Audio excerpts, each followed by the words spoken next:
Anele? Hello. Yebo mama kusayimina uMatifana kumjolo show. Yebo ngiyakuzwa. Sengizama ukuthi-ke manje kube uwena ozoxazulula lento because on the line I do have uSihle kanti noSibungi naye la e-studio futhi ukuthi mhlambe mengabe siyikhuluma lento sisonke sizobathathu umuntu wakho uzozwa kangcono because ungathi nathi noma sithi siyazama ukumcacisela akayizwa lento ukuthi awusathandani noSibungi. Mhlambe awumtshele wena sikhona nathi sizwa naye elalela ukuthi awusathandani wena noSibungi.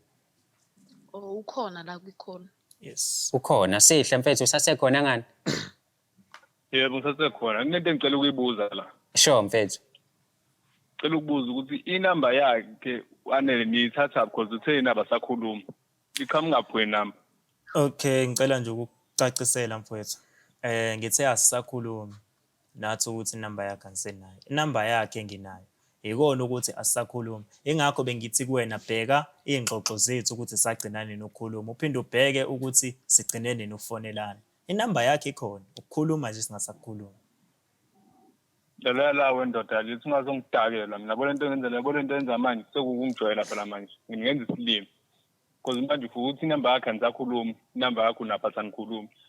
So manje njengoba ngikwazi ukuthi nifonelane futhi mina isilima lapha nibuthi ungidakela wonke ekho nikwenzani.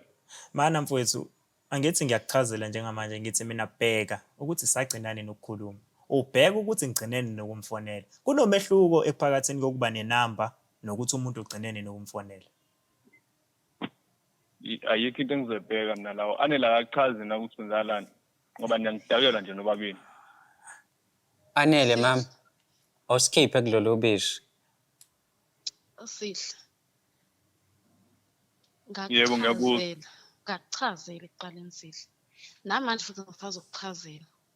Ngizokutshela into straight. Kuzoba ukuthi uyayithatha noma awuyithatha angisahlangani sengikhathele sengifuna ukuphuma kulolu bishi lolu. Ngikhathele wena nalento nale drama yakho yenzayo ngikhathele.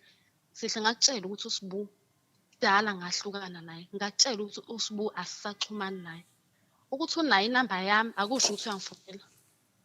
Uyazi kahle wena efonini yami ngiyibona inamba yakhe wena kube uyayithinta inamba yami ifoni yami ngiyibona inamba yakhe efonini yami wena.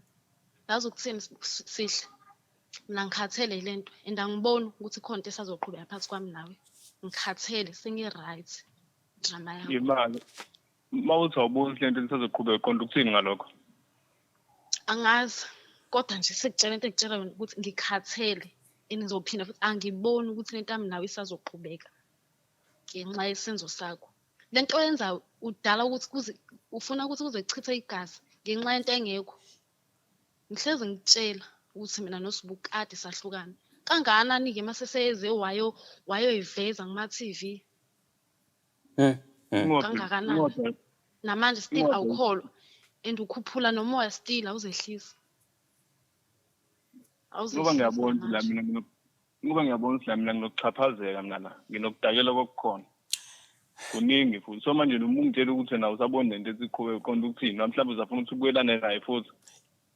Uqonda ukuthi mfethu mabe uqhubeka nale attitude yakho nalomqondo wakho uzosho umuntu okuthandayo ukubekezelelile ahluleke ukukubekezelela cause uyalwa wena une attitude embebhedayo so nje mfethu uzokwaliwa uma uzoqhubeka lomqondo wakho is true qhubeka ke kodwa ngoba phela wena ngithi usile wena uyibhoza.